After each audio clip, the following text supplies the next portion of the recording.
Before dawn broke over Zurich, Swiss police moved quietly through the corridors of a luxury hotel, executing arrest warrants. It was May 27, 2015, and the arrests would shake the foundations of world football's governing body, FIFA. 7 FIFA officials were detained at the Bauer au Lac Hotel, acting on a U.S. Department of Justice request. Swiss authorities simultaneously executed searches at FIFA's own headquarters on FIFAstrasse in Zurich that same morning. The coordinated operation signaled that years of patient investigation by American prosecutors had finally reached a decisive moment. The U.S. Department of Justice unsealed indictments charging 14 individuals with racketeering, wire fraud, and money laundering conspiracies. Attorney General Loretta Lynch announced the charges publicly, describing alleged corruption spanning more than 2 decades of football governance. The indictment alleged that defendants accepted bribes and kickbacks totaling over $150 million across multiple schemes. Prosecutors alleged the corruption involved media rights contracts for major South American and CONCACAF football tournaments over many years. The FBI and IRS Criminal Investigation Division had worked jointly on the case, tracing financial flows across multiple continents. The Eastern District of New York in Brooklyn served as the primary jurisdiction for the sprawling federal prosecution effort. Swiss authorities opened their own parallel criminal proceedings, investigating suspected criminal mismanagement and money laundering within FIFA itself. FIFA's own ethics committee had previously investigated various officials, but critics argued those processes lacked genuine independence and transparency.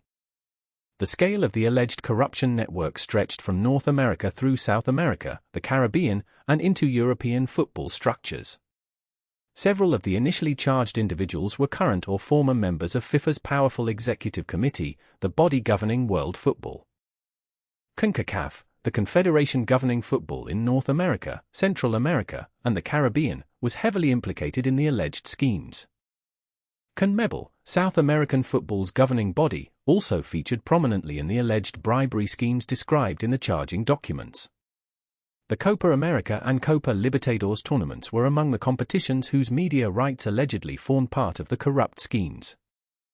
Sports marketing companies based in the United States, Switzerland, and elsewhere were alleged to have paid bribes to secure lucrative broadcasting contracts. Traffic Sports, a sports marketing company, was among the entities identified in the U.S. charging documents as allegedly involved in bribery. The alleged use of U.S. banking infrastructure to process corrupt payments gave American prosecutors the jurisdictional basis to pursue the case. Wire transfers routed through American correspondent banks were central to the prosecution's theory of U.S. jurisdiction over the alleged offenses. The arrests shocked the football world, arriving just 2 days before FIFA's presidential election was scheduled to take place in Zurich. Sepp Blatter, FIFA's long-serving president, was not among those arrested on May 27, 2015, and was subsequently re-elected president. However, Blatter resigned from the FIFA presidency just 4 days after his re-election, on June 2, 2015, citing the crisis. To understand how American prosecutors reached FIFA officials, investigators traced the origins of alleged corruption through sports media rights deals. The Copa America broadcasting rights allegedly generated millions in illicit payments, according to the U.S. Department of Justice charging documents.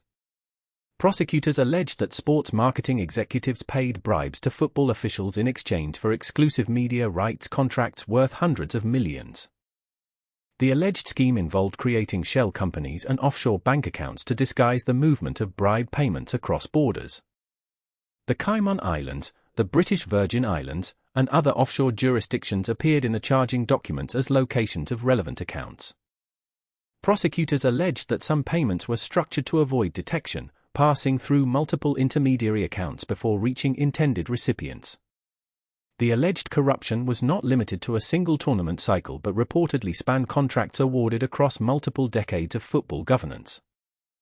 Several sports marketing executives became cooperating witnesses, providing prosecutors with detailed testimony about the alleged payment structures and participants. Jose Hawilla, founder of Traffic Sports, pleaded guilty in 2014 to racketeering conspiracy and agreed to forfeit approximately $150 million. Hawiller's early cooperation with prosecutors was described in court documents as providing significant assistance to the broader investigation's development. The investigation revealed how sports marketing companies allegedly used intermediaries and agents to facilitate bribe payments to Football Confederation officials. American prosecutors built their case over several years before the 2015 arrests, gathering evidence through financial records and cooperating witnesses. The breadth of the alleged scheme demonstrated how deeply commercial interests had allegedly become intertwined with football's administrative decision-making processes. Jeffrey Webb, then CONCACAF president and FIFA vice president, was among the 7 officials arrested at the Bauer Ulac Hotel. Jack Warner, former CONCACAF president and FIFA vice president, was charged but was in Trinidad and Tobago at the time of the Zurich arrests. Warner contested extradition to the United States, and legal proceedings in Trinidad and Tobago regarding his case continued for several years. Chuck Blazer, former CONCACAF General Secretary, had secretly pleaded guilty in 2013 to 10 counts including racketeering and tax evasion. Blazer had become a cooperating witness for the FBI, providing information that helped investigators build the broader corruption case over years. Court documents revealed Blazer had admitted to accepting bribes related to the 1998 World Cup and 2010 World Cup host selection processes. Nicolas Leos, former CONMEBOL president, was charged but remained in Paraguay, where he contested extradition on health grounds before his death. Eugenio Figueiredo, former CONMEBOL president and FIFA vice president, was arrested in Zurich and later extradited to Uruguay to face charges there. Eduardo Lee, then Costa Rica Football Federation president and FIFA Executive Committee member, was among those arrested in Zurich in May 2015. Lee subsequently pleaded guilty in the United States to wire fraud and racketeering conspiracy charges, according to court records. Julio Rocha, former Nicaragua Football Federation president, pleaded guilty to wire fraud conspiracy charges in the U.S. federal proceedings. Costas Takas, former CONCACAF General Secretary Attaché, was also arrested in Zurich and later pleaded guilty to money laundering conspiracy. Rafael Esquivel, former Venezuela Football Federation president, was arrested in Zurich and subsequently pleaded guilty to racketeering conspiracy charges. José Maria Murin, former Brazil Football Confederation president, was arrested in Zurich and later stood trial in the United States. Murin was convicted at trial in Brooklyn in December 2017 on multiple counts including racketeering conspiracy and wire fraud, per court records. Juan Angel Napout, former CONMEBOL president, was also arrested in Zurich in December 2015 during a second wave of arrests by Swiss authorities. Napout was convicted alongside Murin in the December 2017 Brooklyn trial on racketeering conspiracy and other charges, according to court records. Manuel Berger, former Peru Football Federation president, was acquitted at the same Brooklyn trial in December 2017, per court records. The December 2015 second wave of indictments added 16 more defendants, expanding the scope of the U.S. prosecution significantly. Alejandro Burzaco, former chief executive of Torneos y Competencias, pleaded guilty and became a cooperating witness in the U.S. proceedings. Hugo and Mariano Ginkis, executives of Full Play Group, were charged in the U.S. indictments with bribery and racketeering conspiracy allegations. Sepp Blatter was placed under formal investigation by Swiss federal prosecutors in September 2015 over a payment made to Michel Platini. The payment of approximately 2 million Swiss francs from FIFA to Platini in 2011 became the subject of Swiss criminal proceedings. Both Blatter and Platini denied wrongdoing regarding the payment, describing it as a legitimate contractual obligation for advisory work performed. FIFA's Ethics Committee suspended both Blatter and Platini from all football activities in October 2015, pending the outcome of investigations.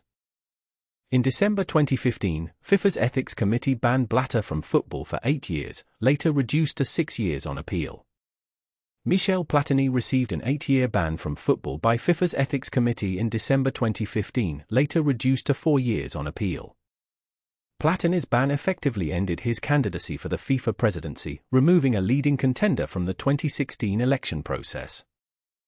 Gianni Infantino was elected FIFA president in February 2016, succeeding Blatter after a special congress convened in Zurich to choose new leadership.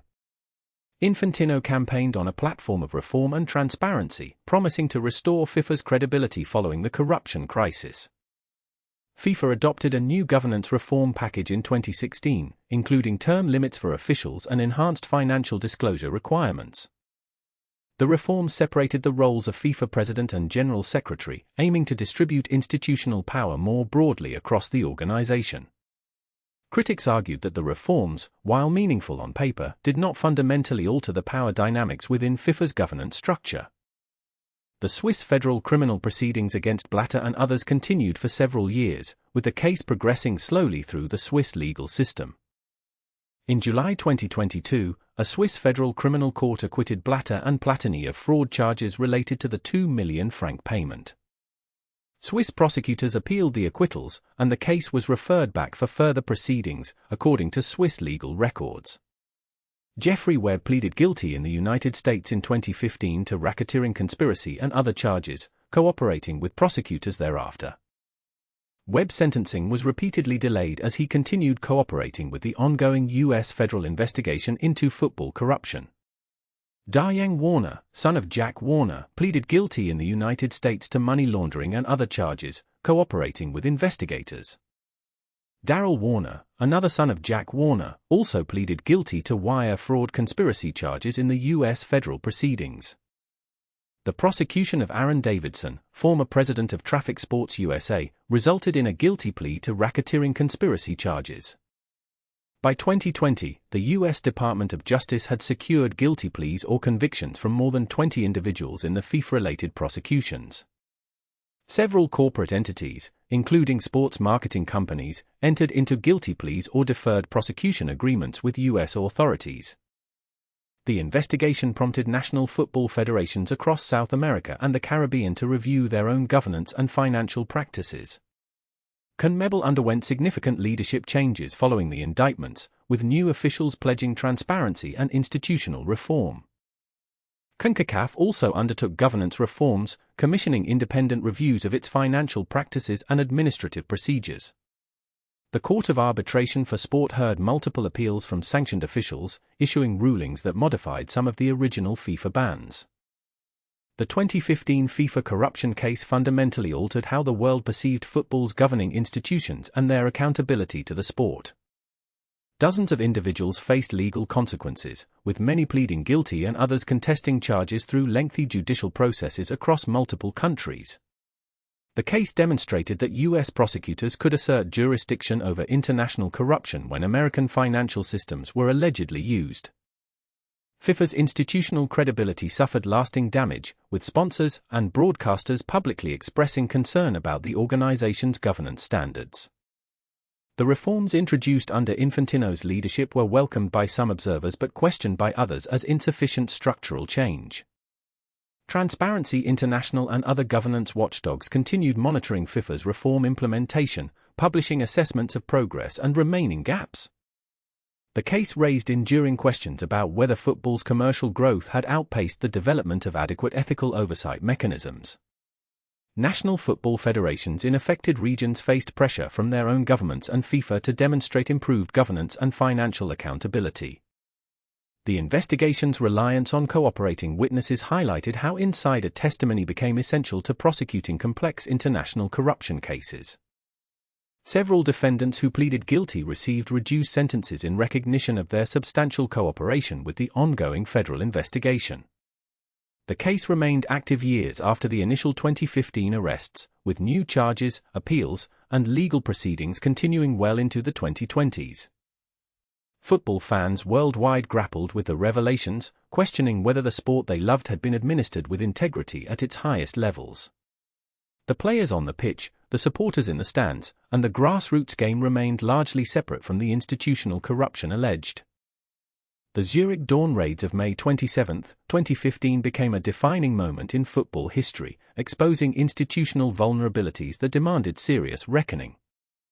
Whether the reforms that followed proved sufficient remains a matter of ongoing scrutiny, debate, and careful institutional accountability across world football.